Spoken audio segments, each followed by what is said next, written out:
बोलो जयकारा बोल मेरे श्री गुरु महाराज जी की जय। गुरु ब्रह्मा गुरु विष्णु गुरु साक्षात परमेश्वरा गुरु पार ब्रह्म स्वामी गुरुदेव महेश्वरा।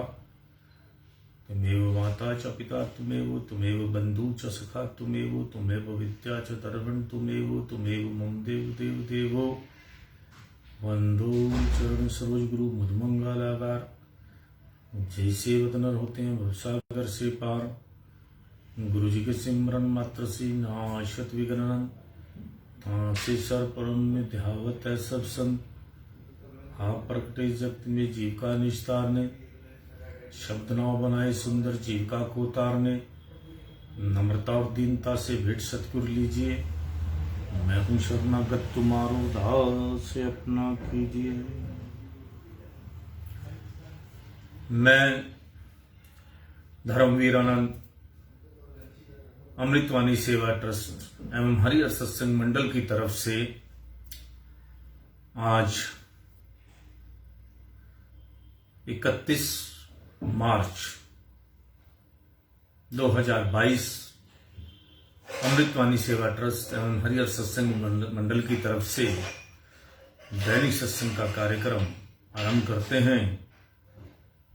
ध्यान पूर्वक सुनिएगा। महापुरुषों की वाणी है, थोड़ा सा भी एकाग्रता के साथ सुन लिया तो जीवन सफल हो जाएगा। दुनिया में हर आदमी जो है जब आया है तो सुख की खोज में इधर उधर भटकता रहता है कि पता नहीं मुझे सुख और शांति कहां मिलेगी। वो सोचता है पैसों में शांति है, धन में शांति है, धन कमाने लग जाता है, खूब अच्छी तरह ठोक बजा के धन को देख लेता है, खूब खर्च करके देख लेता है, कहां कहां नहीं वो पैसे को खर्चता, फिर शांति नहीं मिलती उसको। पैसा कमाने में शांति नहीं, पैसा जोड़ने में शांति नहीं, पैसे से बड़े बिस्तर खरीदने के बाद उसको शांति नहीं। राग रंग में घूमता है, बड़े बड़े जगहों में जाता है, संगीत के शोरूम अटेंड करते हैं, दुनिया भर का आजकल के लेटेस्ट नाम क्या लूं आपको मैं, सब जगह जो है दुनिया घूमती है। प्रकृति का सौंदर्य देखने के लिए फॉरेन तक जाते हैं, वर्ल्ड के हर कोने में। बड़े जिनके पास बहुत पैसा है वो सभी जगह घूम के आता है, फिर शांति नहीं, फिर भटकता है, फिर हर महीने प्रोग्राम बनाता है, अब यहां चलो, अब यहां चलो, अब यहां चलो। यह है भटकने का काम। क्यों? क्योंकि उसको पता नहीं शांति कहां है। शांति है हमारे अंदर। अंदर तो खोजते नहीं। जैसे कस्तूरी वाला मृग होता है, हिरन जो है जिसके अंदर कस्तूरी होती है, खुशबू उसको अपने अंदर से आती है, मगर वो खोजता बाहर है, ढूंढता है, सिर मारता है, इस पेड़ से आ रही होगी, इस घास में से आ रही होगी, यहां से आ रही होगी, इस पत्थर में से आ रही होगी, मगर शांति नहीं मिलती उसको। इसी तरह इंसान पूरी तरह भटक रहा है कि मुझे कहां कुछ मिल जाए। खोजता है वो कि शायद विषय वासनाओं में शांति हो, सुंदरता में शांति हो। किस चीज में खोजता नहीं आप बता दीजिए। शाम को थोड़े टाइम के लिए शराब भी खोल के बैठ जाता है कि शांति हो, उसमें भी वो पी के देखता है, और जो उसका हैबिचुअल बन गया उसका तो फिर काम हो गया। उसको तो शाम का एक ही दिमाग लग जाता है कि शांति 7 बजे यहीं मिलेगी मुझे, इसी के अंदर मिलेगी, इसी शराब में मिलेगी शांति। उसका एक जरिया बन जाता है कि सारा दिन दुनिया भर का काम करके आएगा, कोई सोचना नहीं। उसका एक ही दिमाग लगा होता है कि शाम को शांति मुझे पैग पीने से मिलेगी। तो ये नकली शांति के अंदर वो अपनी जिंदगी खराब कर देता है। जो इतना बड़ा शरीर मिला है, इतना बड़ा सिस्टम मिला है, इतने श्वास मिले हैं, फिर पशु और उसके अंदर इंसान के अंदर क्या फर्क रहा? मनुष्य जन्म में आने का फायदा क्या हुआ?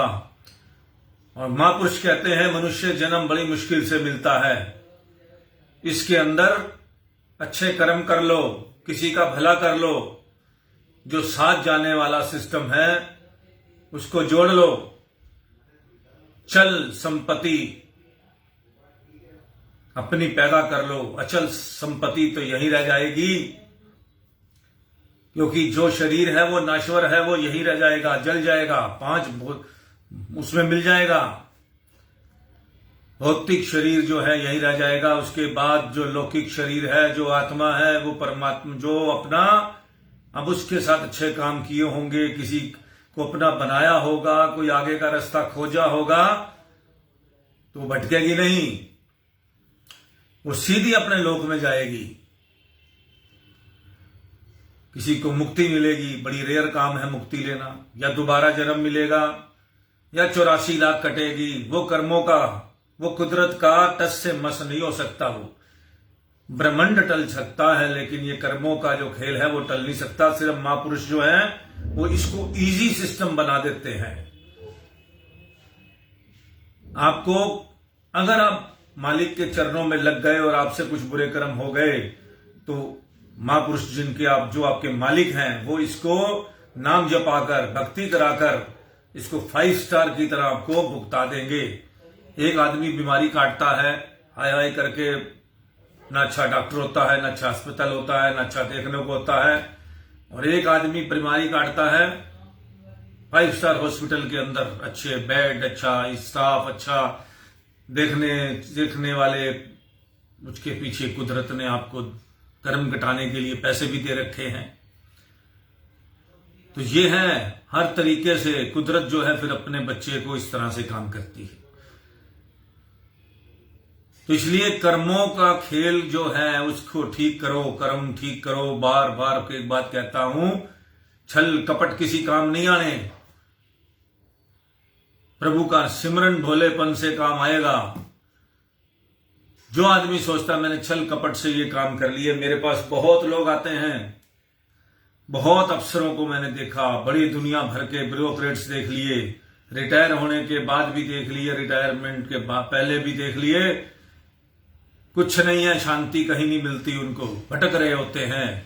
रिटायरमेंट होने के बाद भी भटक रहे होते हैं, भटक ही रहे हैं 60 साल के बाद, क्योंकि कुछ किया ही नहीं। पैसे इकट्ठे करने के बाद माया इकट्ठी करके कर रखी है ढेरों, और उसी में खोजता है, लेकिन बच्चे छोड़ के भाग जाते हैं। या कोई आयाश हो गया बच्चा घर का, क्योंकि नौकरी में इतना बिजी रहे कि बच्चे को लग गई नशा। हजारों अफसरों के बच्चे ऐसे घूम रहे हैं जो नशे की बीमारी से ग्रस्त हैं, क्योंकि मां बाप के पास टाइम ही नहीं है, पैसा जोड़ने का टाइम नहीं है। बच्चों की जब उम्र होती है 14, 15, 12, 13, 14, 15, 16, 18, तब बच्चों को एक साथ की जरूरत होती है, एक गाइडेंस की जरूरत होती है। उस टाइम वो गाइडेंस नहीं दी जाती। बच्चे अपने ढंग से अपने आप ही जिधर मुंह चलता है उधर अपने आप ही वो काम शुरू कर देते हैं, और जिसमें उनको मजा आने लग जाता है वही लग जाते हैं उसी काम में। वो नहीं सोचते पाप क्या है और पुण्य क्या है। और पाप पुण्य का जो बात है वो माँ बाप करते नहीं है, और बच्चा अपने चला गया हाथ से। और उसके बाद वो जब एक उम्र आती है जब बच्चे को कहते हैं मेरा कहना मानो, वो बच्चे कहां से मानेंगे कहना, जब उनको संस्कार तो दिए नहीं और खुद पैसा कमाने में लगे रहे। ये जीवन है इंसान का जो खत्म होता जा रहा है। मैं बड़ा आश्चर्य से इस दुनिया के सिस्टम को देखता हूं कि कोई आदमी कैसे दुनिया अपने दिमाग से न चलकर एक कठपुतली की तरह चल रही है। अब अगर भगवान की कठपुतली बन लो तो कोई हर्ज नहीं, ये जो इंसानों की कठपुतली के ऊपर नाच जा रहे हो, नाचते रहे हो, अपना दिमाग नहीं चलाता कोई, और अपना मुंह एक समय आता है और फिर उसके बाद वो अपना सिस्टम को बिगाड़ लेता है। टाइम मिला हुआ है आपने अपने आप को अगला जन्म और पिछला जन्म और आने वाले समय को सुधारने का इस समय, और उसका फायदा उठा लीजिए। ठोक बजा के विश्वासों की माला को उस पाली के अर्पण करके फायदा उठा लो, नहीं तो समय ऐसा आने वाला है कहीं के नहीं रहोगे, दुखी रहोगे। सब जितना मर्जी खाने में मुंह के स्वादों में से ढूंढ लोगे तब भी कुछ नहीं मिलेगा। दुनिया भर के खा लोगे, कुछ भी खाओगे, वेजिटेरियन खा लो, नॉन वेज खा लो, कुछ भी खा लो, कुछ भी पी लो, शांति के चक्कर में भटकते रहोगे, भटकते रहोगे, भटकते रहोगे। क्योंकि शांति किसी ने बताई नहीं, ना माँ बाप ने बताई, ना आगे कोई गुरु अपने दिमाग से कोई गुरु ढूंढने की, सोचने की कोशिश नहीं की कि हम अशांत क्यों हैं।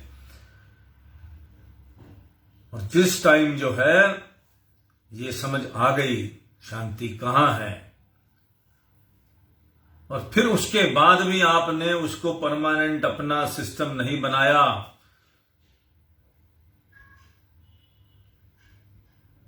तो तब भी आप अनजान ही रह गए। डॉक्टर मिल गया, दवाई मिल गई, मगर उसको खाया नहीं, जेब में पड़ी रही, तो शांति कहां से आएगी? मानसिक शांति, आत्मिक शांति कैसे मिलेगी? कर्म करोगे नहीं, सिस्टम बनोगे नहीं। महापुरुष मिल गए, संत मिल गए, उन्होंने नाम की दीक्षा दे दी, उसके बाद भी आप उसका यूटिलाइज नहीं कर रहे। उनके धर्म की किताबें मिल गई, हर चीज मिल गई, पढ़ने पर आपने उनको उठा के उधर रख दिया अपने सराहने। रोज सोचते हो सोते टाइम के अब मैं सोते हुए ये पढ़ूंगा, मगर 2 अक्षर आपसे पढ़े नहीं जाते, क्योंकि आपको कुछ और करना है। दिमाग उधर और कहीं चला रखा है आपने, विषय वासनाओं की तरफ चल रखा है। तो ना दिन में करोगे ना रात को करोगे, तो समय कब होगा जब आप अपने लिए कुछ काम करोगे? इन झूठे लोगों में, इन झूठी महफिलों में रहोगे। गुरबाणी में क्या लिखा है कि ये जो तुम अपने रिश्तेदार, अभी मैं पढ़ रहा था और अभी मैंने डाला भी है उसके अंदर रील के अंदर एक प्रवचन डाला है, गुरबाणी से पढ़ रहा था मैं, कि ये जो है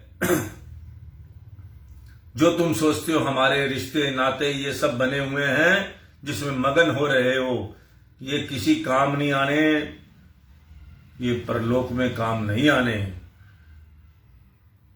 जो परलोक में काम आना है और लोक सेवा करना है, उस चीज को इस्तेमाल करो, नहीं तो भटकते रहोगे और भटकते भटके संसार से चले जाओगे, आगे भूत प्रेत कुछ भी बन जाओगे, कुछ भी जो भी होगा आपके, जो हमारे महापुरुषों ने लिखा है आगे का रास्ता,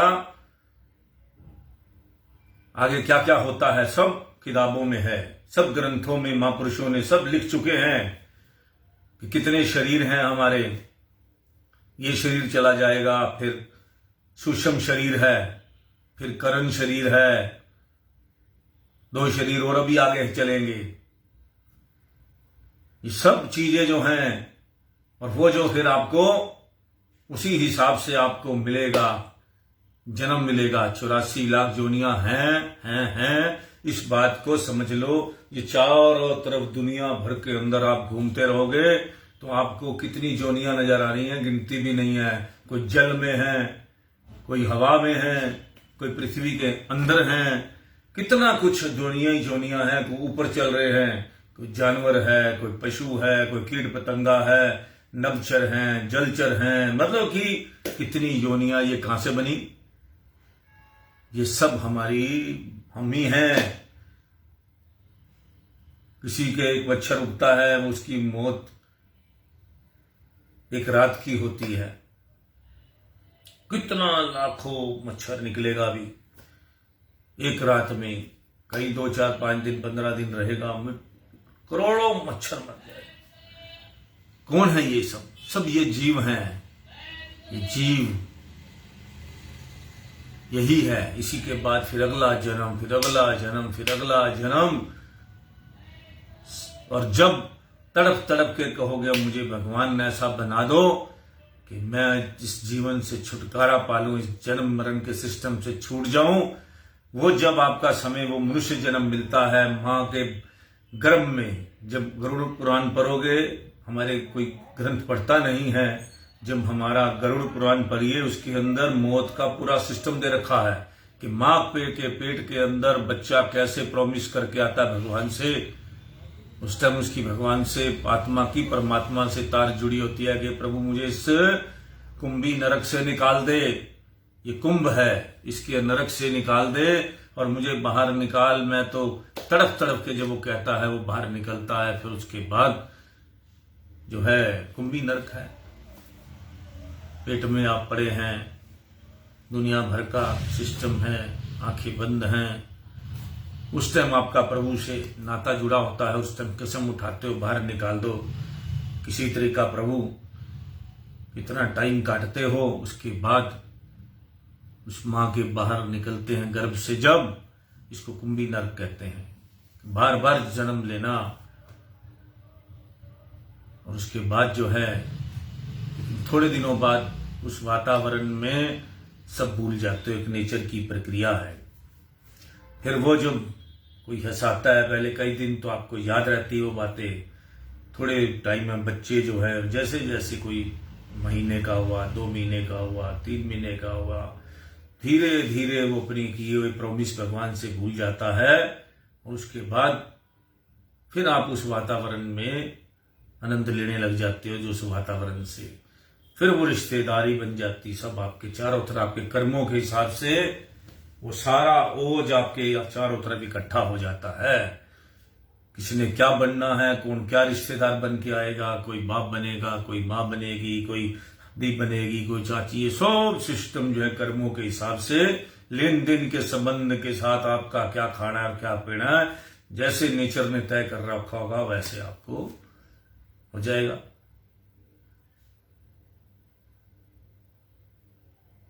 मैं ये नहीं कहता कि सारी दुनिया के पास ज्ञान है, लेकिन जिनको मिल चुका है, वो ज्ञानी हो चुका है, उनको पता लग चुका है। अब हर आदमी को तो कितनी दुनिया में चले जाओ, भगवान का नाम तो सभी लेते हैं अपने अपने ढंग से, जिसको जैसे वातावरण में पला, कोई कौन से गांव में पल रहा है, कोई कौन से एटमॉस्फेयर में पल रहा है, कोई कहीं पल रहा है, उसको तो वैसा ही वहां पे जैसे भक्ति का तरीका बताया गया वो तो वैसे ही करता है। वहां पे कोई माता को पूजता है, कोई कहीं करता है, कोई जैसे उनके घर के वो सिस्टम भगवान ने उनको जिस जन्म में दे रखा है वैसे। और जिनको मैं उनकी बात करता हूं, जिनको गुरु का साथ मिल गया, महापुरुषों का साथ मिल गया और मुक्ति का द्वार मिल गया, उनको तो वो काम कर लेने चाहिए, आगे जाके बढ़ के उस अपनी मुक्ति को, जन्म मरण के से जीवन से छुटकारा प्राप्त करने का सिस्टम बना लेने चाहिए। जिनको पूर्ण पुरुष मिल गए, पूर्ण संत मिल गए, उनके चरणों में लग गए, उनको पता लग गया, जिनको पूरा ज्ञान हो गया कि जीना मरना ये सब जो है कैसे और कैसे बचा जा सकता है आने वाले समय में, और किस तरह से जो है अपना अपना सीधा किया जा सकता है सारा सिस्टम, उनको तो अपना पूर्ण सिस्टम कर लेना चाहिए। उनको तो नाम के अलावा कुछ याद भी नहीं होना चाहिए। भटक भटक कर रास्ता मिला और मिलने के बाद भी हमने उसका फायदा नहीं उठाया, उस दरवाजे पर आने के बाद भी वो दरवाजा हमारे आगे से निकल जाए तो कितनी शर्म की बात है। फिर हमें वही चक्र, फिर उसी चक्र में फिर उस तरफ मुक्ति का दरबार हमारे आगे से निकल जाएगा, फिर भटकते रहेंगे, फिर उसी तरह ही फिर चलता रहेगा, फिर चक्र शुरू हो जाएगा। इस चक्र से जिनको समझ आ गया, अगर संसार में और काम करने भी मुश्किल है, भक्ति बहुत आसान है अगर वो करी जाए। भक्ति क्या है, काम करते रहिए, नाम जपना है, भक्ति को बहुत इजी है। भगवान ने भक्ति कोई नहीं बनाई ज्यादा मुश्किल, मगर सिर्फ बैठना मुश्किल है, फर्स्ट स्टेप मुश्किल है। हर अच्छा रास्ता शुरू में मुश्किल होता है, हर बुरा रास्ता जो होता है वो शुरू में आसान होता है। ये बात लिख लो, इस बात को।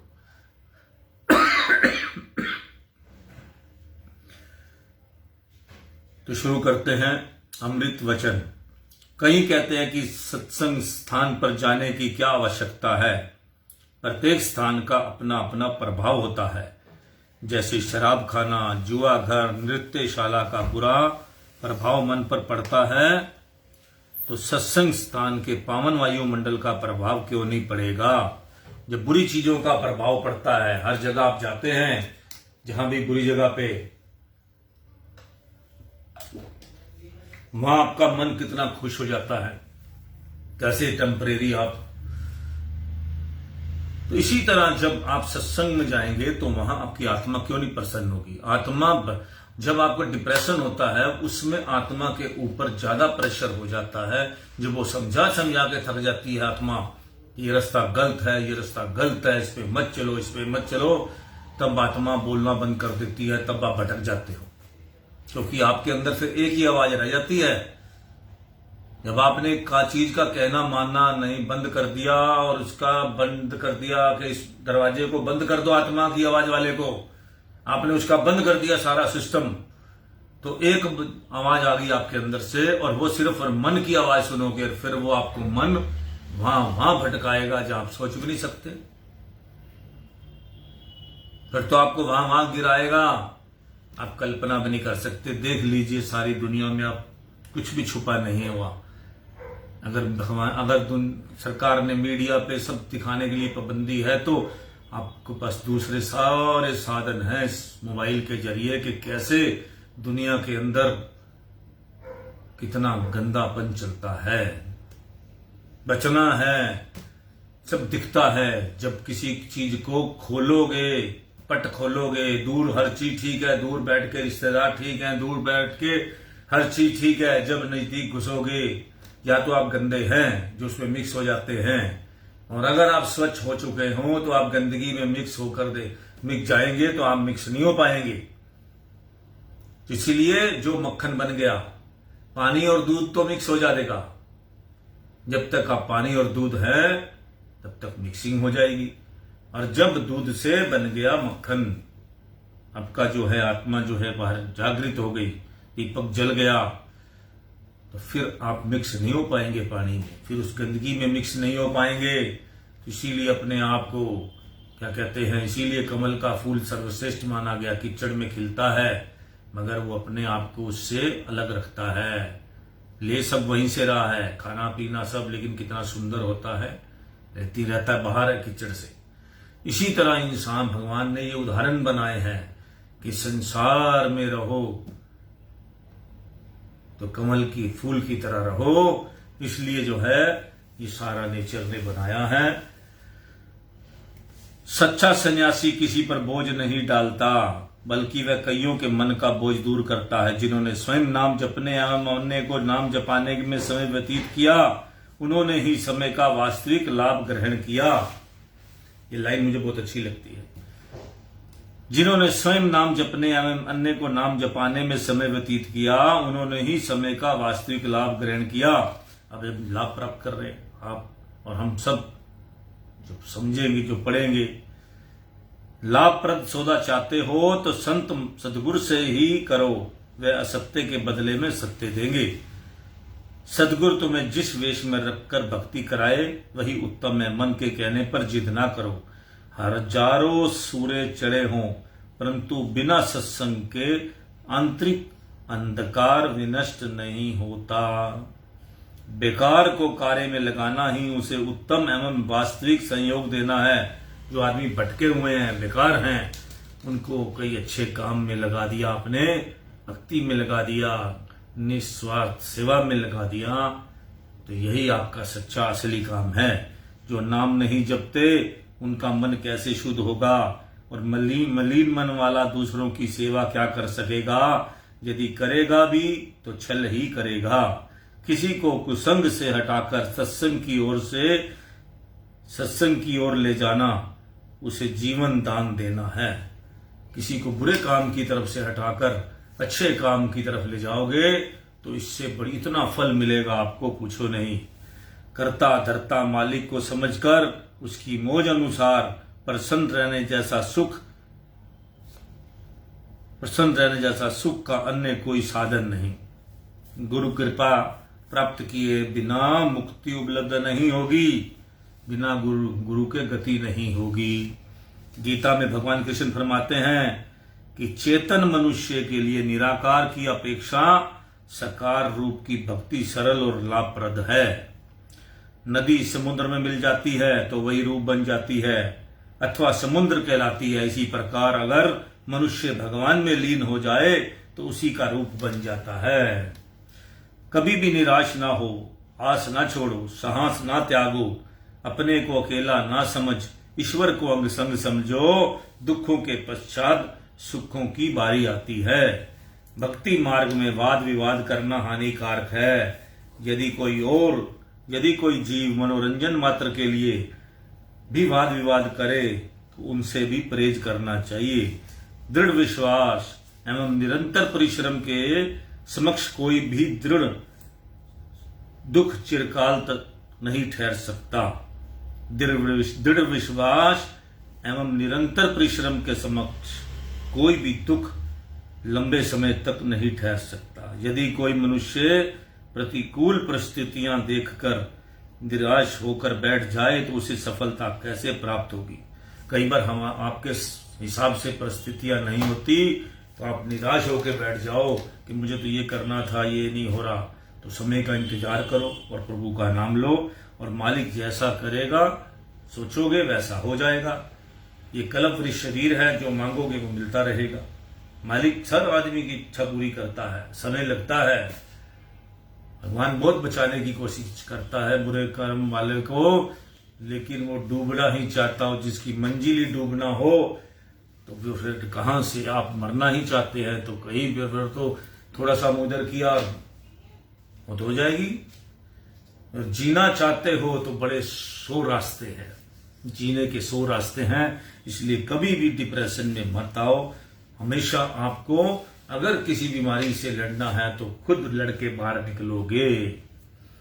हर चीज से, मन की बीमारी हो, तन की बीमारी हो, मानसिक शांति के लिए खुद लड़ना पड़ेगा। बाहर से आपकी हल्की फुल्की कोई सहायता कर सकते हैं दवाई के थ्रू। वैसे मन तन सबकी बीमारी से निकलने का रास्ता प्रभु के नाम के अंदर से ही होके निकलता है। एक बात को समझ लो, इसी तरह ही आप जा पाओगे। यदि कोई मनुष्य प्रतिकूल परिस्थितियां देखकर निराश होकर बैठ जाए तो उसे सफलता कैसे प्राप्त होगी। इसलिए हमेशा साहस से काम लेना चाहिए। जो कोई यह कहे कि मुझ में अमुक काम नहीं हो सकता तो यह समझना चाहिए कि उसे अपने मालिक की कृपा तथा दया पर विश्वास नहीं है।